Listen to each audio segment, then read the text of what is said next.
So before we get started, we'll check in on the thermometer. We are very behind this month. We've miraculously made it every month until now. We started in we started in March, and I don't even have the munchies, so I don't know where that came from. And we're trying to raise 200,000 a month until the end of the year, and then I'm hoping that's it in terms of fundraising. We'll see. But right now, let's take a look at where we are. TYT.com/go, 65,921, and trying to get 200,000 with about 10 days left is going to be enormously difficult, but we'll do our best. Also, straight out, shout out to people who are doing a strike today for Black rights, and so it's a wonderful program put together by a lot of the unions. So appreciate that they're doing that, and we participated in different ways today. So we've got a ton of stories for you guys. Let's get started, and let's start with the first story. All right. So unfortunately, there's a bizarre story that has led to quite a bit of speculation for obvious reasons. So let me give you the details. The son of a federal judge has been murdered in his home by an individual who is dressed as a FedEx worker. Right now, it's unclear whether this individual actually works for FedEx, but authorities have identified a potential suspect who was found with a self-inflicted gunshot wound. But the federal judge is Esther Salas, and not only was her son shot and killed as he opened the front door to their home, when her husband came to see what was happening behind him, he was also shot. Luckily, he survived and is in stable condition. Her husband is Mark, and her son was only 20 years old, Daniel. He unfortunately did not survive. So initial reports from law enforcement said that Daniel had opened the door with his father right behind him, and that's when the shooting happened. Authorities have not released any motive for the shooting yet, but here is what we know so far. On Thursday, Judge Esther Salas was actually assigned to handle a class action lawsuit that was brought against Deutsche Bank by Ali Karimi on behalf of investors who purchased securities from the bank between November 7th, 2017 and July 6th, 2020. The complaint alleges that the bank, quote, failed to properly monitor customers that the bank itself deemed to be high risk, including, among others, the convicted sex offender Jeffrey Epstein. And that's according to federal court records. She also presided over other controversial cases involving high profile figures. She also handled the 2018 sentencing of Farad Roland, who was found guilty of federal racketeering charges and sentenced to 45 years in prison by Salas. Roland was the leader of the South Side Cartel, one of Newark's most violent street gangs. So she had told friends and associates earlier that she was concerned that the work that she does might make her a target. Her husband is also a defense attorney, so that could play a role in what the potential motive was behind the shooting. But considering that the Epstein case is tied to this judge, many people are speculating that, you know, this is yet another strange occurrence tied to Epstein. Okay, there is something incredibly strange going on. Deutsche Bank, Deutsche Bank, Deutsche Bank. That's where it is. And so, look, let me give context on this case and then context on Deutsche Bank. So in this shooting, the police say there was another guy, the guy who did the shooting, they think for now is a guy who was involved in a case with the judge. And so you think, oh, okay, and the guy's very strange. He's an anti-feminist and he sues institutions all the time to get men's rights. He doesn't want happy hour for women, drinks, reduced drinks, etc. So very convenient that a guy who's a wacko had a case in front of this judge and killed himself after doing this shooting. That's so far the official story. That case was in 2015, and the judge ruled in his favor. So why on God's green earth 5 years later would he go to shoot a judge who ruled on his side. That makes no sense. That doesn't even make sense to a crazy person. So, okay, now we're told so far that it's a coincidence that she was just assigned the Deutsche Bank case last Thursday. I would be shocked, more than I have ever been shocked in any news story, if that is a coincidence. So let's get this right so far. Deutsche Bank has 3 different entities that are deeply controversial, accused of doing money laundering within the bank. There are Jeffrey Epstein, Russian oligarchs, and Donald Trump. Now, so far, Jeffrey Epstein apprehended the night that he committed suicide, which, by the way, no one outside of official government believes that he committed suicide. I challenge you to find 20% of voters, a Republican or Democrat or in the middle, who thinks Epstein committed suicide. It's preposterous. On the night that he committed suicide, the guards were magically not on their watch, and the videotape of the hallway is now missing. Oh, come on. So then we've got, I don't know if you know this part, and this is so important. 2 Deutsche Bank bankers that had access to that same area of Deutsche Bank, accused of money laundering, have committed suicide in the last couple of years. No, that's way too many suicides. Now the guy who theoretically shot at the judge has also committed suicide in a self-inflicted wound. No, there are no coincidences that large. They just aren't. I'm telling you right now, it's Deutsche Bank. I don't mean that it's the bank itself. And I don't pretend to know the inner details of who's doing this and exactly why they're doing it. But it is that portion of Deutsche Bank that has someone or some entity that is incredibly powerful, that could turn off a videotape or make it disappear from a United States prison. And that is now looking to assassinate federal judges, potentially. Holy cow, this is not some outlandish conspiracy theory. That is, again, I can't emphasize enough. There are no coincidences that large. There just aren't. So there's something ridiculous going on in this country. We're about to enter lawlessness. This is what happened in Colombia when the drug wars are at their apex. And assassinations began and nobody ever figured them out, and anybody looking into them committed suicide. So it's happened in Russia before. Russia has done it outside their country before.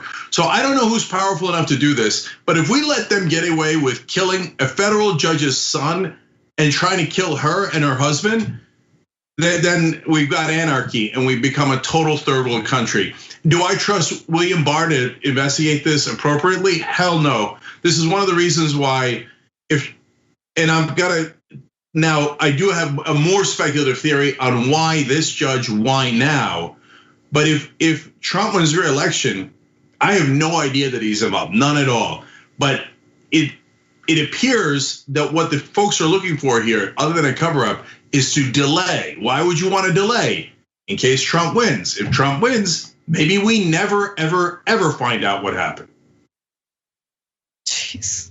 I mean, look, I know that this story is not connected to Deutsche Bank or Jeffrey Epstein, but when you mentioned lawlessness, I immediately thought of what happened to Jamal Khashoggi and how there was absolutely no justice in that case either. I mean, there was indisputable evidence that you have the Saudi crown prince ordering the gruesome, brutal murder of a US resident and Washington Post journalist who went to Turkey and was murdered there, right? And you have the Trump administration trying to help the Saudis cover up for what they did. They dismembered the guy. They murdered him brutally. And what happened to that story? What happened to that case? Nothing. And then you have stories about federal agents going in to various cities, Portland specifically, and terrorizing peaceful protesters for practicing their First Amendment rights. I mean, all of these stories, what are our lawmakers doing, right? Get off Twitter. Their strongly worded letters and their nonsense on Twitter means nothing. The last thing we need right now is performative politics, but that's all we get. We get performative politics from every single lawmaker, every single one of them. And I'm tired of it.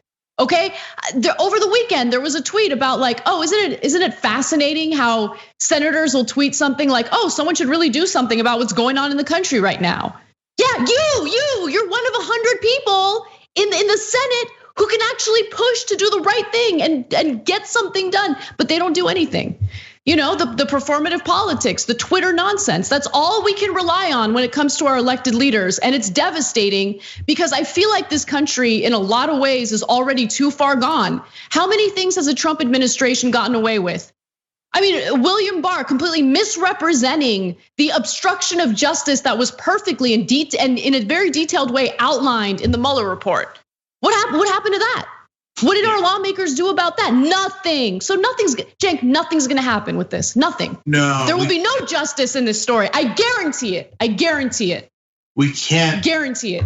We can't have nothing happen in this case. If now intimidating or killing federal judges is part of a political strategy, we're done for. Then we have total chaos and lawlessness. And this country will devolve so quick. We're there. Yeah. We're already there. All right. So anyway, look, guys, and I want to be clear. This is not about the lawlessness. Is about the election. This particular shooting is not about Trump versus Biden in any way, shape, or form. Like when I say, yeah, Trump had his money in that portion of Deutsche Bank, but I would be equally shocked if Trump knew about anything going on in regards to these suicides, et cetera. Now, why would I be shocked after I told you, wait, he often works with Russian oligarchs, they all have their money in this part of the bank, and hence the same people that dealt with it. That's why the portion of the bank is relevant. And apparently some people who are willing, clearly based on the fines that have already been paid, break the law on behalf of these powerful people. And Trump's also connected to Epstein. He went to his parties or was friends with him, et cetera. If Trump was involved in the details of any of this, there's no way that he could stop himself from talking about it because he's a class A moron. And no one would ever tell him because they'd know that he would blab about it. He'd say, well, nobody's better at murder than I am. So, I mean, that's why I'd be really surprised if Trump knew anything about this.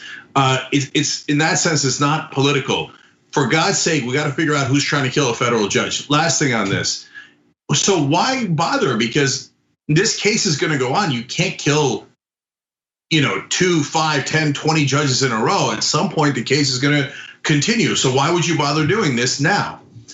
Well, and by the way, on all the other cases she worked on, the press is, I get it. I know why they're mentioning it. It's irrelevant information, but it ain't those cases either. So there's a big giant drug dealer that she prosecuted. That was 4 years ago. Why now? Right after she gets assigned Deutsche Bank, right? They're like, oh, she did the Real Housewives of New Jersey. The Real Housewives of New Jersey ain't assassinating any federal judge, okay? So that's not what's happening. It might be drama there, but there isn't that much drama. So the timing is interesting because the only possible thing you can gain from shooting at a judge or a family is to delay what is coming in that courtroom. And the only reason you'd want to delay is because there's an election 4 months from now. So in that sense, it's connected. Whoever it is that's doing it, and again, I'd be really surprised if Trump had any information about it. But whoever is doing it, apparently, my best guess, and this is the part I said is speculative, it just wants to delay that trial from going forward. Not necessarily end it, but delay it. I'm sure they'd love to end it. That's much more difficult. So, this is where I would say the Justice Department should have every person assigned to this that they could possibly have assigned. On the other hand, the Justice Department is busy in Portland breaking the law over there and not actually doing their job. And it's William Barr that's the head of the Justice Department. I don't trust them to do any investigation, let alone this one. So we might not find out what happened. Anna's right, maybe ever. But if we do, it easily could be 6 months, a year, or longer before we find out. So But do not forget this case. This case is super important. Well, since you mentioned Portland, why don't we talk about that story next? You know, if you look at what's gone on in Portland, those are anarchists, and we've taken a very tough stand. If we didn't take a stand in Portland, you know, we've arrested many of these leaders. If we didn't take that stand, right now you would have a problem like, they were going to lose Portland. Well, that was Donald Trump taking ownership of the fact that federal agents have been cracking down on peaceful protesters in Portland, Oregon. These are individuals who have been completely intimidated, terrorized, haven't been told what they've been charged with, as federal agents who are not in marked cars, who are not identifying who they are, who are not even telling the people they're detaining why they're being detained.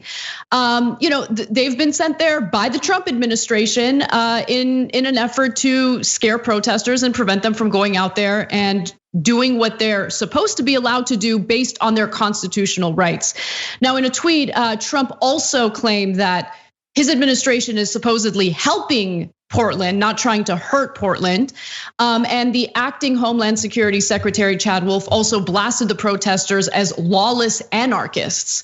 Now, again, if someone is caught doing something illegal during these protests, it wouldn't be so difficult to tell them what they're being arrested for, tell them what they're being detained for. But again, to just reiterate, these are federal agents who are not even identifying who they are as they take protesters and toss them into unmarked vehicles. And if you don't believe me, there are multiple videos showing it, including this one. What are you doing? Use your words, what are you doing? Use your words. What are you doing? I haven't done anything wrong. Use your words. What is going on? We need to know. Who are you? Why are you taking? NLG will get you out. What's your name? Tell us your name. What's your name? Okay, you're fine. We'll get you out. Bro, what? We got you, friend. We got you. NLG. You just violated their rights. Kidnapping people. You just violated their rights. Thanks for keeping them. No. How are we supposed to know who you are? How are we supposed to know you're not kidnapping us and you're civilians kidnapping us?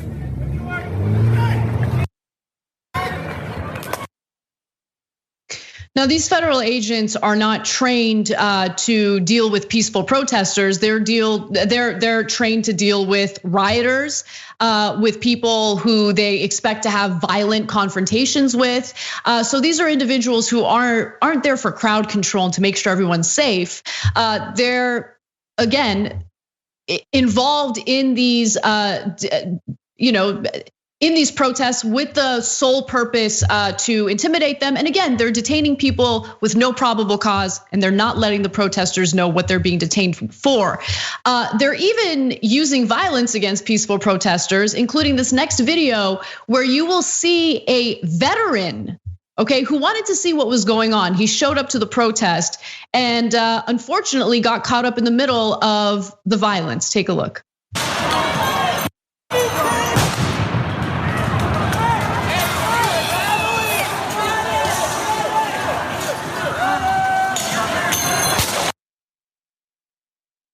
Yeah, there's a older gentleman, a veteran. You can see that he's not causing any problems there, and he's met with violence by these federal agents. And this should be unsurprising considering the fact that Donald Trump earlier had signed an executive order indicating that he would crack down on any area of the country where monuments or statues are being targeted. And so this is the result of that. And don't worry if you're concerned about this and you're worried about constitutional rights being trampled upon. You have Democrats who are in the process of writing their strongly worded letters. I'm sure the Trump administration and the Justice Department will take those strongly worded letters seriously and do something about the fact that our democracy is being dismantled every single day by the Trump administration and the inaction by Congress. So that veteran that you saw standing there, he said he'd never gotten to a protest before. He said the idea that all the people out there were anarchists was absurd. And he just wanted to see what was going on because he heard the kids were getting tear gassed. There is a quote, wall of moms who linked arms to protect. Some have sons there and daughters, but others are just moms who are concerned to protect the protesters. And he thought, well, I mean, that's interesting. Why are they out there? So let me go check it out. And when he realized that they were tear gassing everybody, including the moms, he went up to the officers or whoever they are in those fatigues and said, look, I'm a veteran. Remember your oath to the Constitution. And that's when they started wailing on him with batons. By the way, they broke his hand. He's a wonderful guy who was unmoved, and people were impressed that he was unmoved when they were assaulting him. But that was a very serious assault. His hand is broken in 2 different parts. And so that's what they're doing to our veterans. That's what they're doing to our moms. Who are they? And never quite clear when they come out in the fatigues. They have said they are not putting the names of any of the officers involved because they say, oh, we're worried about doxing. No, that's secret police.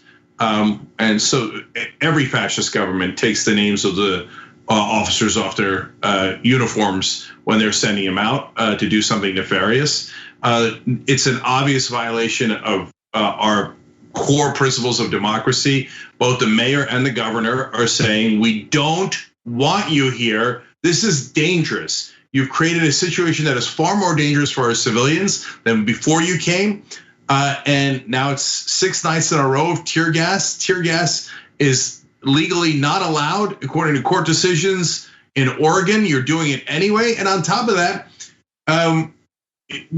you might get into a conflict with our local police. And then we would have a total nightmare on our hands. We already have a total nightmare. So every part of this is wrong. The Attorney General in Oregon, Ellen Rosenblum, is suing the DHS, Marshal Services, saying that you're not giving people a reason for why you are arresting them. That is illegal and unconstitutional.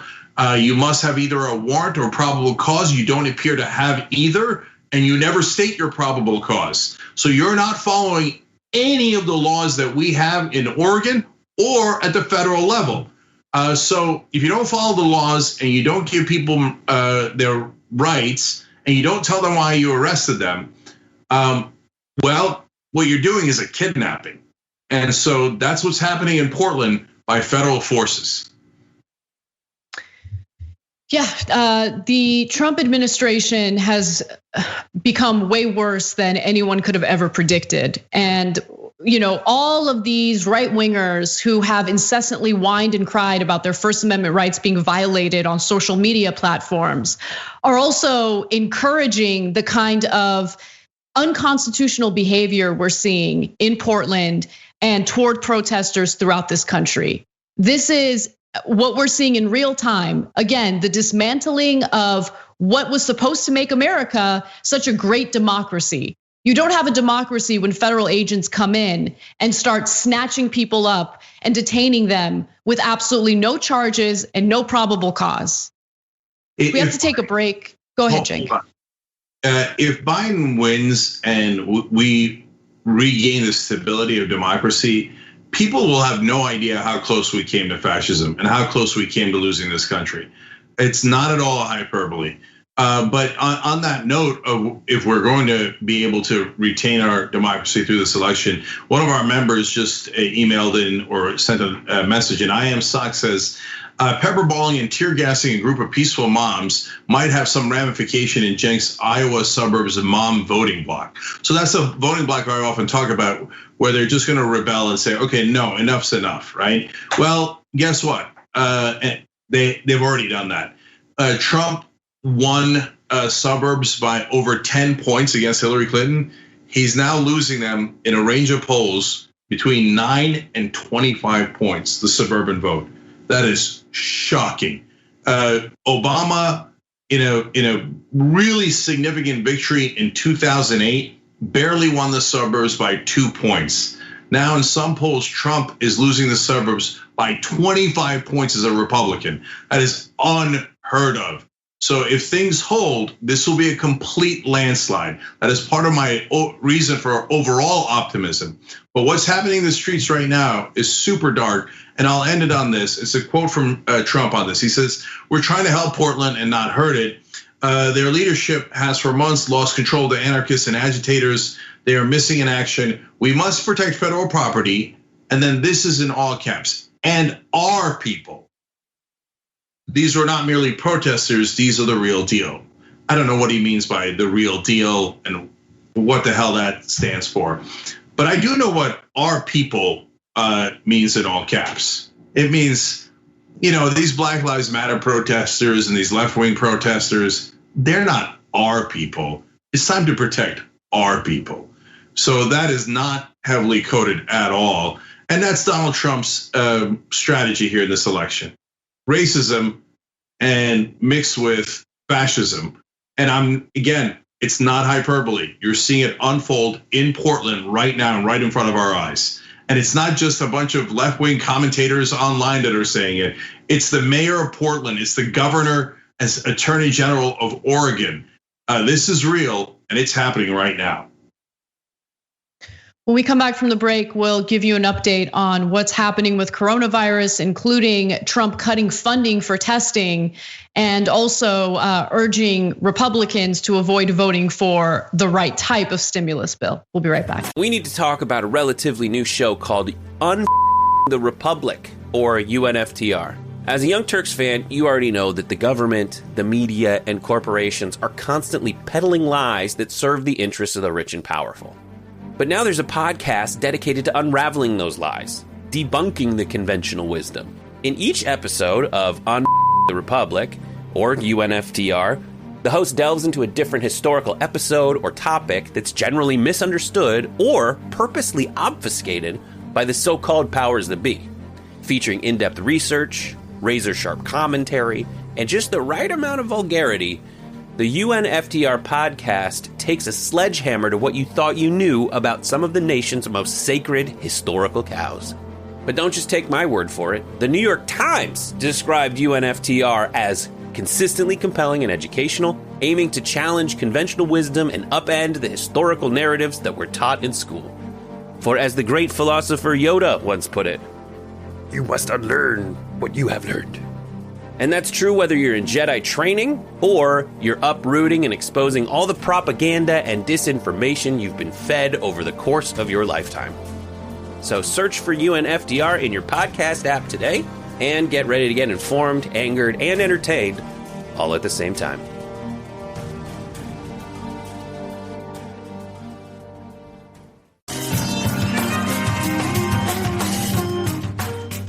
All right, we are back on the Young Turks. So I want to tell you guys about our sponsor, of course. That's aspiration.com/TYT. Look, guys, support as much progressive organizations as you can, and money is everything. So if you've got your money in a place that sends it to fossil fuel and other dirty places, it's not good for peace of mind.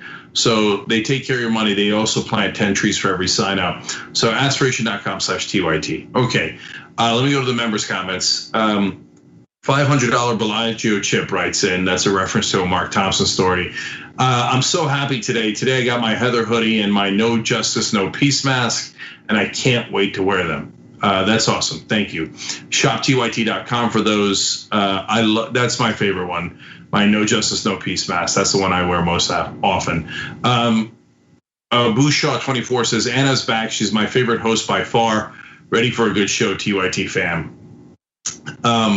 Gabby Marita says something that I want to make sure that is clear. My position is clear. She says, if Deutsche Bank is indeed behind the shooting of Judge Salas' family, their executives need to be held criminally liable. We can't let them get away with actual murder, let alone financial murder.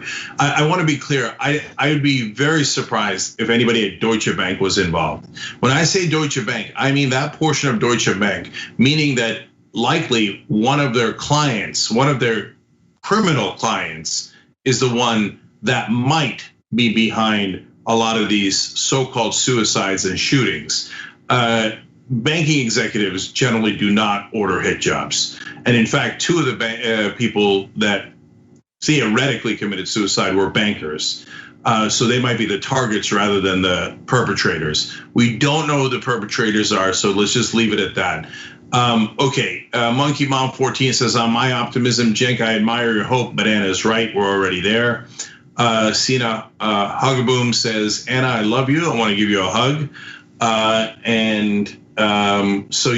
members are absolutely wonderful to us, I appreciate it. Last couple of ones here from YouTube Super Chat. Ibrahim Farir says, don't have much to spare right now, but people need you and your people's voices. Thank you, Ibrahim. I appreciate it. I saw you in one of the YouTube live videos that I was doing as well. I can see all the YouTube channel members when I'm doing live videos. I see all your badges and all your names. You could become a YouTube channel member of the Young Turks by hitting the join button below if you're watching on YouTube. And finally, Christopher Mailpores writes in, Joy Reid debuts her show tonight interviewing Hillary Rodham Clinton. I feel like this is part of the Ghostbusters where the Keymaster meets the Gatekeeper and they made to open the gates of hell, but those are already opened. Press on. So press on is our campaign here at tyt.com/go. Thank you for donating, whether you're doing it through that or YouTube Super Chat. But yes, non-surprising that Joy Reid's first guest would be Hillary Clinton. She's the only person on the network more hostile to progressives than even Chris Matthews was. So nice job in proving it. Okay, Anna, you're up. Yep. Listen, I'm sorry to do this, but now that it's been reported, it's out, an official statement has been released. I do want to address it on this show because he was a really important person in my life, a really good friend. And a lot of people have been messaging about it and wondering what's been going on. So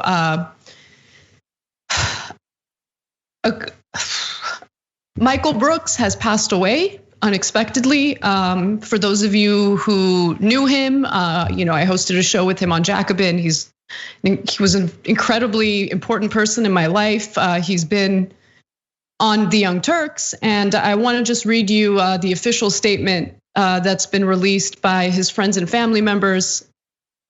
It's with a very heavy heart that we announce the unexpected passing of Michael Brooks, a son, brother, friend, and true comrade to so many, due to a sudden medical condition.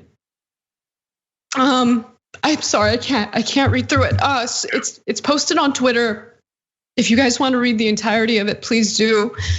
I'm beyond heartbroken today, and it's really hard to accept that he's gone. He was such a good person, such a good friend, and I already miss him so much. And I feel a great deal of loss today. So yeah. Anyway, sorry. So Michael Brooks had his own show. He also was part of Majority Report with Sam Cedar. He's been on the Young Turks many times before. In fact, we were just having conversations about 10 days ago about having him on more and more. Anna and I were talking about that, including, and our others at the company were. He was a great guy. Everybody who'd ever met him thought he was incredibly warm and funny and personable and a wonderful, decent human being. And he was also incredibly smart, knew foreign policy inside and out. I would have taken his knowledge against any sitting United States senator or congressman by a mile. And he was a force for good. So here's my personal take on it. Look, our society's a little sick. And so we judge people based on so-called success. And what are our metrics for success? How rich you are. That's number one by a landslide. And I don't know Michael's personal finances, but I doubt he was rich. So society would not have declared him a success in that sense. Then people judge based on status. What's your position, what's your power, etc. And I don't know that Michael had much of that either. But I do know Michael touched millions of people's lives. And he probably changed thousands of lives. That's Definitely. A hell of a thing. That's a hell of a thing. And that is a better metric for success than any status or power or privilege or wealth that the rest of society values so much. Well, I value what Michael did. I value that he was always reasonable and logical, always decent and fought for the right things, always held the powerful accountable, and stood up for the powerless. To me, that is a life well lived. And for all the good that you did in the world, Michael, we'll love you forever. And Michael played a huge role in just my political evolution. There are very few people in this world that encourage you and inspire you to be a better person. People who spark your curiosity, who challenge you in the best ways. And that's who Michael was for me. In addition to an incredibly loyal and loving friend, he was just such an understanding, compassionate person. And on my, most difficult days, he always knew exactly what to say to make me feel like it was going to be okay. And I can't describe at all how much loss I feel, and it's not just me; it's so many people who are having difficulty, processing this today. But he was someone who just, again, made me want to be a better person, and who inspired me to learn more, to challenge myself, to step out of my comfort zone. And I already miss him, and I'm going to continue to miss him. And I just can't believe that this is what's happening. I feel like I'm in a nightmare right now. I'm going to say one last thing, guys. Here's another problem with our society: we're too damn negative.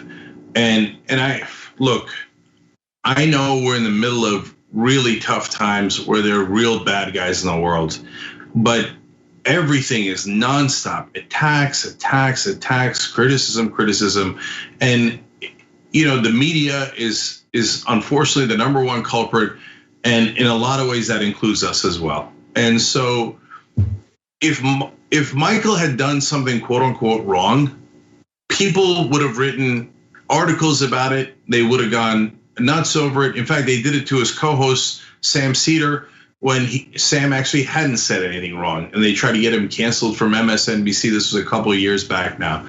So if Michael had done something wrong, which he didn't, you would have heard about it nonstop. But all the wonderful, great things that Michael did you hear about it? I mean, some of you are progressive, so yes, you did, and you mourn his loss with us. But for non-progressives, the media never covers it, and this just happens to be about progressives. But I'm making a broader point. We almost never celebrate the positives. So all that's left is negativity and just this toxic culture where we're nonstop ripping each other apart and nonstop judging one another. One of the things I feel like is we didn't get to celebrate Michael's life. I mean, obviously his passing is so abrupt and unexpected, and he was so young, but I'm just asking you guys, as one human being to another, celebrate each other while you're still here. So I'll be cliched, I don't care. Hug your loved ones a little tighter, and make sure that you say positive things about the people in your life, and make sure you know how much they're valued by you while they're still here. We love you, Michael, and we'll always love you. Let's take a break. We'll come back and try to carry on. At TYT, we frequently talk about all the ways that big tech companies are taking control of our online lives, constantly monitoring us and storing and selling our data. But that doesn't mean we have to let them. It's possible to stay anonymous online and hide your data from the prying eyes of big tech. And one of the best ways is with ExpressVPN. ExpressVPN hides your IP address, making your activity more difficult to trace and sell to advertisers. ExpressVPN also encrypts 100% of your network data to protect you from eavesdroppers and cyber criminals. And it's also easy to install. A single mouse click protects all your devices. But listen, guys, this is important. ExpressVPN is rated #1 by CNET and Wired magazine. So take back control of your life online and secure your data with a top VPN solution available, ExpressVPN. And if you go to expressvpn.com/TYT, you can get 3 extra months for free with this exclusive link just for TYT fans. That's expressvpn.com/TYT. Check it out today.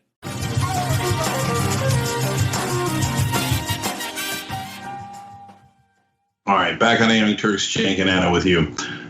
Just read more comments and then we'll try to do more news. Badger Gal says, oh no, I'm so sorry to hear about Michael Brooks. I know that he'll be fighting for us on the other side. Thank you, Michael. Be blessed. Progressive Pirate, oh my God, Michael Brooks, what a loss. He was one of the smartest guys on the internet. Rest in peace, friend. Francis, Michael Brooks' YouTube channel is one of the reasons I got into Lefty News. So sad. Michelle, Anna, I'm so sorry. I love watching you and Michael together. He will be missed. And Trumpty Dumpty had a great fall. Says, why do we always lose the wonderful, caring people far too soon? Yet the evildoers seem to stick around way too long. Rest in peace, Michael Brooks. Here. All right. Hannah. All right. I think we're going to be very good with the coronavirus. I think that at some point that's going to sort of just disappear, I hope. I'll be right eventually. I will be right eventually. You know, I said it's going to disappear. I'll say it again. But it's going to disappear. Does that discredit and I'll you? be right. I don't think so. Right. I don't think so. You know why it doesn't discredit? Because I've been right probably more than anybody else. And as we all know, of course, Donald Trump has not been right about pretty much anything, especially when it comes to the decisions he's made in response to coronavirus. He continued to lie about the pandemic and its severity during an interview with Chris Wallace on Fox News. He claimed that we're actually doing better than any other country. And the reason why it appears that we have such high coronavirus numbers is because we dominate when it comes to testing. He continued those lies in this next clip. Take a listen. When you talk about mortality rates, I think it's the opposite. I think we have one of the lowest mortality rates in the world. We're going to take a look. We had 900 deaths on a single day. We will take a look this week. Ready? You can check it out. Could you please get me the mortality rate? Yeah. Kaylee's right here. I heard we had one of the lowest, maybe the lowest mortality rate anywhere in the world. Do you have the numbers, please? Because I heard we had the best mortality rate.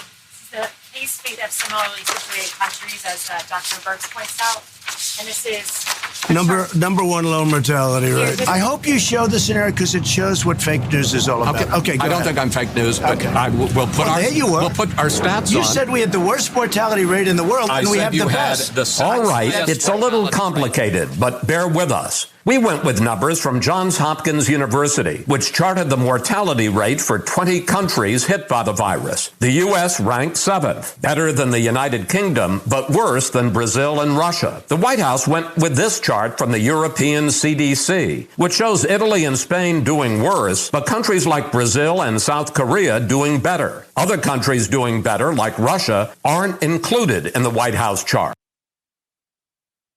And when it comes to testing, while Donald Trump is touting testing here in the United States, we all remember what it was like to have shortages of testing. We all remember what it was like for the Trump administration to refuse taking tests from the World Health Organization early on in the pandemic. And now we're learning that the administration is also trying to block $25 billion that GOP, that means Republican senators, want to allocate for the CDC, and billions more for the Pentagon and State Department to address the pandemic at home and abroad. The administration is also seeking to zero out $10 billion in new funding for the CDC in the upcoming bill, while slashing spending for the Pentagon and State Department related to foreign aid. I bring these numbers up because he wants to literally cut funding toward testing because he sees testing as a huge problem. In his mind, more tests means that we're actually knowledgeable about how many Americans actually have this virus, and he doesn't want that. He thinks it makes him look bad. So he is going against Republican lawmakers and urging them to essentially cut funding for the CDC and for coronavirus testing. First of all, on his absurd claim that it'll disappear, there is such a thing as herd immunity, and at some point the numbers dramatically drop in the number of cases and deaths, as happened in New York. But that does not mean that it magically disappears. And what it does is it gives people a sense of false hope and security and confidence. Then they go out there without masks, and it rises instead of dropping. So yes, at some point, we hope that the world is rid of this plague. But whether it's 6 months from now or 6 years from now, Trump can't then say, oh, well, after hundreds of thousands of unnecessary deaths, it eventually went away. I was right. no, you are not right. You're not remotely right. Even in their own chart, which excludes most of the countries, he says, see, we're the best. And in their own chart, they're not the best. He just has no connection to reality or the truth at all. He's constitutionally incapable of telling the truth. The reality is, as Chris Wallace pointed out, we're the 7th worst in mortality rates. And you can't fake that, because that's not people getting a disease. It's not data on whether people were tested too much or not. It is dead people. So there's no ands, ifs, or buts about it. Now, in terms of the cuts, it is so maniacal what Trump administration is suggesting that it's almost as if they're trying to get the maximum number of Americans killed. I mean, if you were doing a plan to maximize the deaths, this would be the plan. So if it's done by accident, then that's, and I would imagine it's done by accident. I would hope it's done by accident. It would unfortunately prove my point that he is the single most incompetent leader we have ever had in any political office in the history of the United States. Who cuts funding for disease control in the middle of a pandemic? Who zeroes out the request for that funding? Who takes away funding from all of the different organizations fighting it within the federal government, including the Pentagon? Now, the reason why I say the Pentagon is not because they're the most directly related to fighting this disease. CDC is, and all the other places that Trump cut. But a Republican cutting the Pentagon budget to make sure that they cannot fight the virus, that almost seems willful and on purpose. If it's not on purpose, what are you doing? That doesn't even make any political sense, even by the most outlandish right-wing ideology. That's why even hardcore right-wing Republican senators are like, you're doing what? Why would you do that? Why would you do that?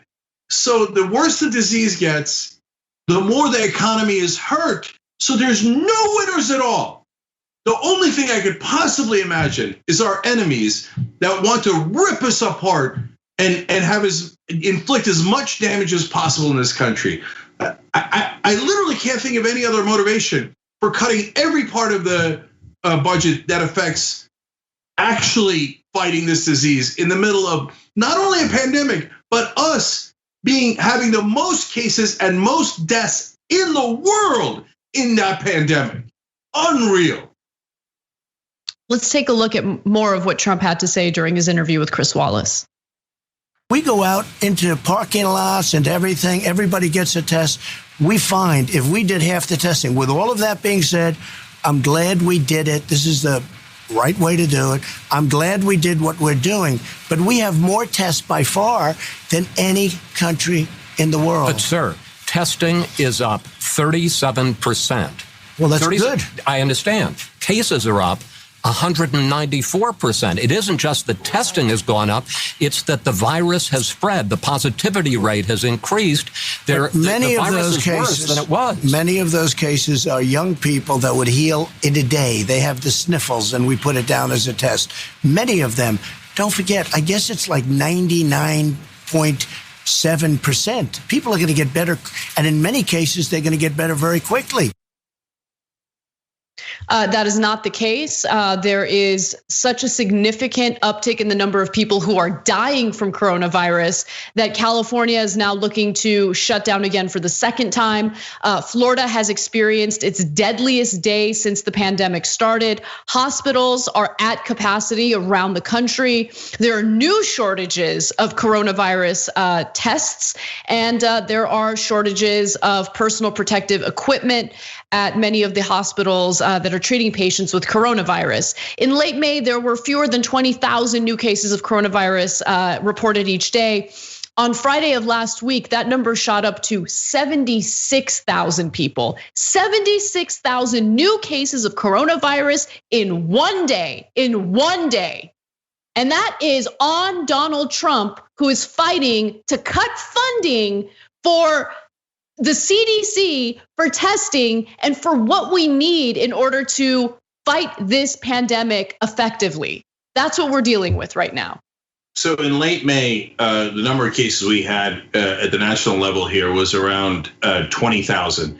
We were similar to Europe's numbers. Since then, Europe's numbers have gone down to about 6,000 cases a day. Our numbers have gone up to 76,000 cases. So we have been maniacally incompetent in dealing with this. And he says, in most cases, it's just the sniffles. Well, in 140,000 cases, it wasn't the sniffles, they died.